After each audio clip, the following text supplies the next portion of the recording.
Across the Channel, along the coast in the hands of the Nazis, there is feverish activity. Materials, equipment, and men are being poured into the outer ring of Europe's defenses, especially men, for the enslaved labor of Europe is cheap.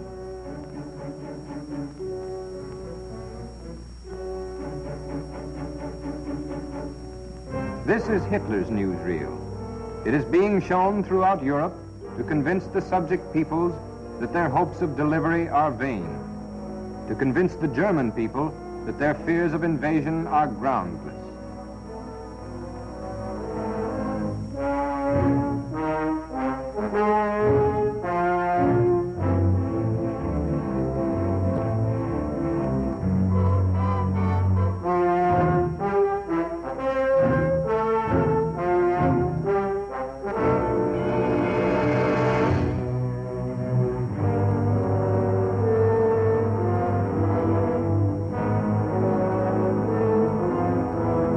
Hitler can't believe his own propaganda. The Nazis know the invasion is coming. Why else are they so desperately arming the fortress? Why this gigantic mushrooming of platforms, mountings, rangefinders, the biggest rifles, the most powerful weapons, gathered from all the arsenals of Europe, the factories of Krupp, the foundries of Skoda in Czechoslovakia, of Schneider-Crusoe in France, all converging on the old towns of the French seacoast.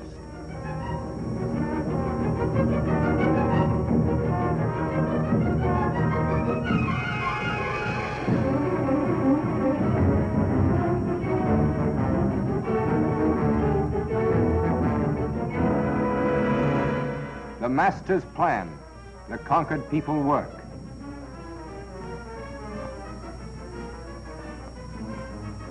Hitler's cameramen have selected these scenes carefully.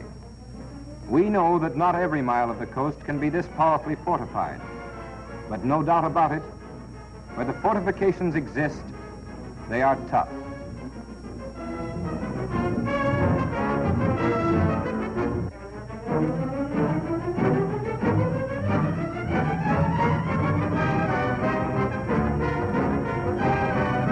These are new guns.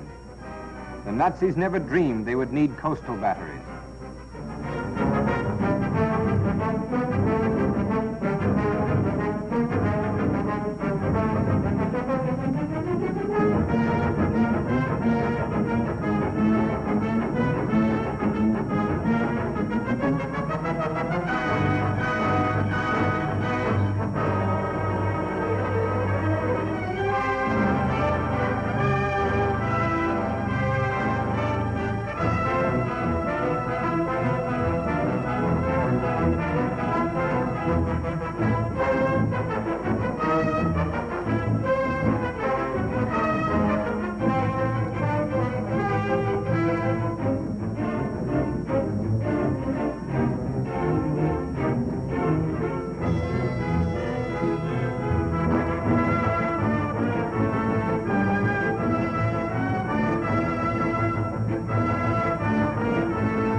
Guns for the forts and forts for the guns.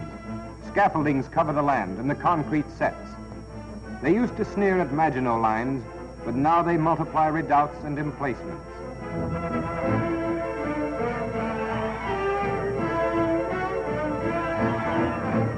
Under canopies of camouflage, the batteries look out to sea. Besides the protected emplacements are the artillery strong points, all types and calibers of guns.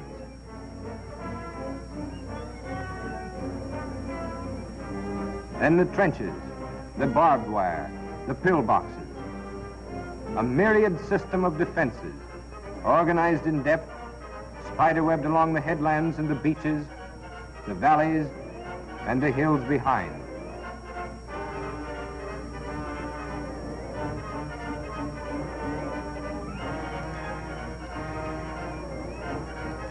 Endless miles of death traps.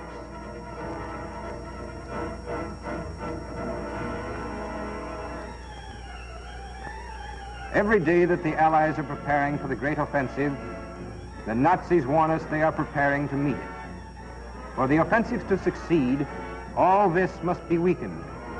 Already Allied squadrons are bombing these positions, blasting the camouflaged hillocks, jarring the aligned gun mounts. Flying fortresses and liberators, Wellingtons and marauders are dropping huge tonnages of steel and explosives to crush these Nazi-prepared positions. The enemy is well armed, well trained, thoroughly on the alert with the best of modern equipment. It will take tremendous air strength to deal with these obstacles. Against this powerful array of concrete walls and steel guns, only a mightier mass of steel and explosives will avail. Invasion is bound to be costly, but the more overwhelming the assault, the less the cost. The strength of our assault waves begins in our factories at home.